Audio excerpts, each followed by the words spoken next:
Assalamualaikum warahmatullahi wabarakatuh. Alhamdulillah, alhamdulillahilladzi hadana lihada wa ma kunna linahtadiya laula an hadana Allah. Ashhadu an la ilaha illallah wahdahu la syarika lah. Lahul mulku wa lahul hamdu. Yuhyi wa yumitu wa huwa ala kulli syai'in qadir.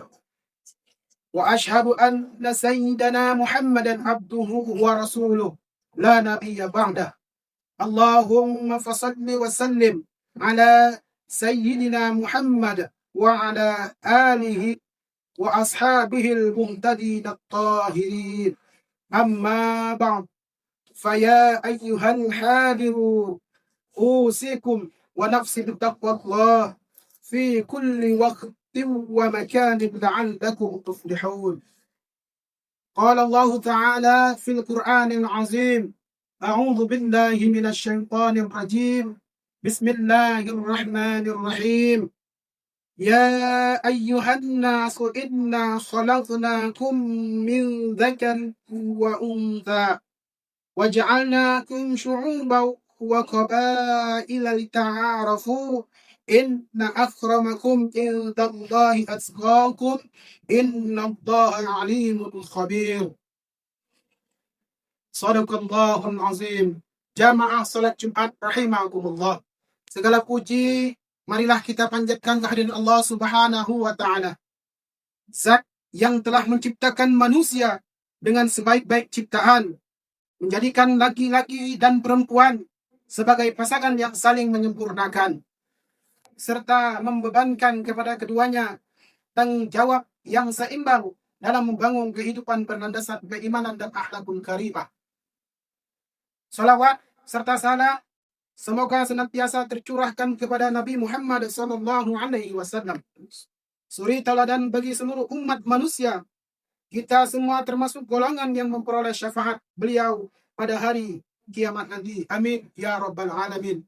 Selanjutnya, marilah kita terus berusaha meningkatkan iman dan ketakwaan kita kepada Allah Subhanahu wa taala. Dengan demikian, kita melaksanakan perintah-perintahnya dan menjauhi segala larangannya, dan mudah-mudahan kita termasuk orang-orang yang senantiasa mendapat naungan dalam kehidupan di akhirat nanti. Amin ya rabbal alamin. Jamaah Jumat rahimahullah. Iman atau keimanan bukan sekedar pengakuan lisan, tetapi cerminan dari sikap dan akhlak. Seorang yang benar-benar beriman tidak hanya taat kepada Allah, akan tetapi juga mencerminkan kasih sayang kepada sesama. Salah satu tanda di antara kedewasaan dan kematangan iman adalah kemampuan menerima perbedaan, mengakui adanya pluralitas akan kemajmukan. Indonesia adalah negara yang kaya akan keberagaman, baik dari segi suku, agama, budaya, bahasa, hingga pandangan hidup. Keberagaman ini adalah anugerah dari Allah Subhanahu wa taala, bukan sebagai penghalang, namun tanpa sikap yang tepat dan moderat, perbedaan bisa menjadi sumber konflik. Disinilah pentingnya sikap menghargai perbedaan, karena bagaimanapun keberagaman sejatinya adalah sebagai sebagian dari kehendak Allah, dan tujuannya adalah ta'aruf, yakni saling mengenal, bukan saling merendahkan atau menolak satu sama lain, apalagi menafikan atau menegasikan yang lain. Persis sebagaimana termaktub di dalam Al-Quran surah Al-Hujurat yang berbunyi: Ya ayyuhan nasu inna khalaqnakum min dzakarin wa untha wa ja'alnakum syu'uban wa qabaila lita'arafu inna akramakum indallahi atqakum innallaha alimun khabir. Artinya, wahai manusia, sesungguhnya kami telah menciptakan kamu dari seorang laki-laki dan perempuan. Kemudian kami menjadikan kamu berbangsa-bangsa dan bersuku-suku agar kamu saling mengenal. Sesungguhnya yang paling mulia di antara kamu di sisi Allah adalah orang yang paling bertakwa. Sesungguhnya Allah Maha mengetahui lagi Maha teliti. Jamaah salat Jumat rahimahullah. Islam sangat menghargai perbedaan sebagai bagian dari fitrah ciptaan Allah. Baik Al-Quran maupun hadis mengajarkan agar umat Islam berinteraksi secara adil, hormat, dan toleran dengan orang-orang yang berbeda latar belakang. Perbedaan bukan untuk dipertentangkan, akan tetapi untuk dikelola dengan bijak, sebagaimana rahmat dan kekayaan sosial yang beraneka ragam. Sikap menghargai perbedaan adalah bagian dari akhlak Islam.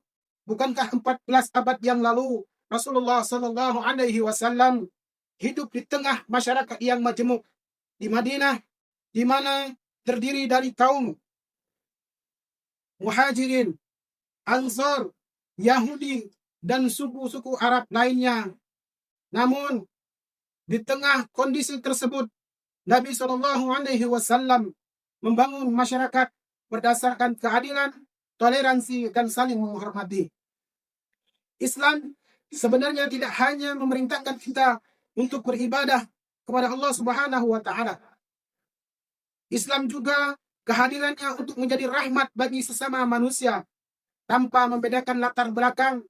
Potret tersebut persis terekam dalam riwayat hadis yang didokumentasikan Imam Abi Daud dalam karyanya Sunan Abi Daud. Ala man zalama mu'ahada awil taqasam aw kallafahu fawqa taqatih aw akhadha minhu syai'an bighairi tibi nafs fa ana khasmuhu yaumal qiyamah. Ketahuilah, siapa menzalimi seorang muahad atau non-muslim yang hidup damai di bawah perlindungan Islam, atau merendahkannya, atau membebaninya melebihi kemampuannya, atau mengambil sesuatu darinya tanpa kerelaan, maka aku akan menjadi lawannya pada hari kiamat. Hadis riwayat Imam Abu Daud. Hadis di atas menunjukkan bahwasanya Islam menjamin dan melindungi hak-hak orang yang berbeda agama selama mereka hidup dalam perdamaian dan tidak memusuhi umat Islam. Tidak dibenarkan dalam Islam untuk bersikap kasar, diskriminatif, atau merendahkan orang lain hanya karena berbeda. Menghargai perbedaan juga berlaku dalam perbedaan pendapat di antara sesama muslim. Para sahabat dan ulama besar berbeda pendapat dalam berbagai masalah, tetapi mereka tetap saling menghormati dan tidak bermusuhan. Ini adalah teladan yang patut kita tiru di zaman ini, agar umat Islam tidak terpecah belah karena perbedaan yang sebenarnya bisa ditoleransi. Apalagi menghargai perbedaan adalah fondasi penting dalam membangun masyarakat yang damai, inklusif, dan beradab. Persis sebagaimana terilustrasikan oleh sufi besar Jalaluddin Al-Rumi dalam refleksi sufistiknya pada frasa karyanya Al-Mathnawi, kullu ahadin asbaha yatakhayyalu annahu yamlikul haq kullah. Setiap orang membayangkan bahwa dialah pemilik seluruh kebenaran. Maksudnya, iman yang matang akan menyadari bahwa kebenaran bisa tampak berbeda-beda, tergantung sudut pandang, dan oleh karenanya dibutuhkan kerendahan hati dalam berinteraksi. Hadirin jamaah Jumat rahimakumullah. Akhirnya, mari kita rawat iman yang ada dalam hati ini dengan memperluas hati, membuka pikiran, dan menjunjung tinggi akhlak Rasulullah Sallallahu Alaihi Wasallam. Karena beriman bukan hanya tentang hubungan vertikal kepada Allah, akan tetapi juga tentang bagaimana kita memperlakukan orang lain yang berbeda dari kita secara horizontal. Tanamkan dalam diri, keluarga, dan masyarakat kita bahwasannya setiap orang berhak dihormati meski berbeda dengan kita. Sebab dunia ini tidak diciptakan untuk satu warna saja. Keindahan justru hadir dari keberagaman warna yang berdampingan dalam damai. Hadirin jamaah Jumat rahimakumullah. Semoga khutbah singkat ini memberikan motivasi kepada kita untuk saling menghormati dan menghargai. Amin ya rabbal alamin. بارك الله لي ولكم في القرآن العظيم ونفعني وإياكم بما فيه من الآية وذكر الحكيم وتقبل مني ومنكم جميع أعمالنا إنه هو الحكيم العليم. أقول قولي هذا وأستغفر الله لي ولكم ولسائر المسلمين من كل ذنب فاستغفروا إنه هو الغفور الرحيم.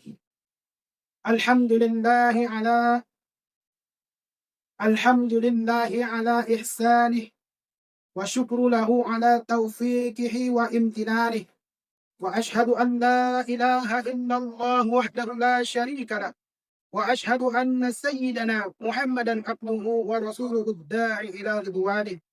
اللهم صل على سيدنا محمد وعلى آله وأصحابه وسلم تسليما كثيرا. أما بعد، فيا أيها المسلمون اتقوا الله فيما أمركم، اتقوا الله فيما أمر وانتهوا عما نهى، واعلموا أن الله أمركم بأمر بدأ فيه بنفسه وثنى بملائكته بقدسه، وقال تعالى: إن الله وملائكته يصلون على النبي يا أيها الذين آمنوا صلوا عليه وسلموا تسليما. اللهم صل على سيدنا محمد صلى الله عليه وسلم وعلى آل سيدنا محمد وعلى أنبيائك ورسلك وملائكة المقربين، وارض اللهم عن خلفاء الراشدين أبي بكر وعمر وعثمان وعلي، وعن بقية الصحابة والتابعين التابعين لهم بإحسان إلى يوم الدين، وارض عنا معهم برحمتك يا أرحم الراحمين. اللهم اغفر المؤمنين والمؤمنات والمسلمين والمسلمات الأحياء منهم والأموات. ربنا ظلمنا أنفسنا وإن لم تغفر لنا وترحمنا لنكونن من الخاسرين. ربنا آتنا في الدنيا حسنة وفي الآخرة حسنة وقنا عذاب النار، والحمد لله رب العالمين. عباد الله، إن الله يأمر بالعدل والإحسان وإيتاء ذي القربى وينهى عن الفحشاء والمنكر والبغي، يعظكم لعلكم تذكرون. واذكروا الله العظيم يذكركم واشكروه على نعمه يزدكم ولذكر الله أكبر.